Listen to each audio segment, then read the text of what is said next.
How to fix Ticketmaster Error Code 401.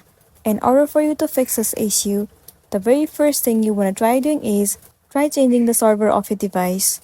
Sometimes changing the server will also fix the issue.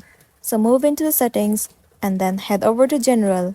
Scroll all the way down and move into VPN and device management. Tap on VPN at the very top of the screen. Over here, try to connect to different server in which the application is available. Once you have connected to different server, try heading over to your application Ticketmaster and then access to it. Now the next thing you want to try doing is head over to the settings and then move into General at the very top. Move into iPhone Storage. In the source bar, search for the application Ticketmaster and then move into it. Now click on Offload App and then once again click on Offload App.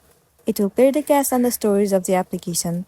It will also remove unwanted bugs and make your application run smoothly. This might also fix the issue that you have been facing in Ticketmaster app. If not, try uninstalling the application and then reinstall it.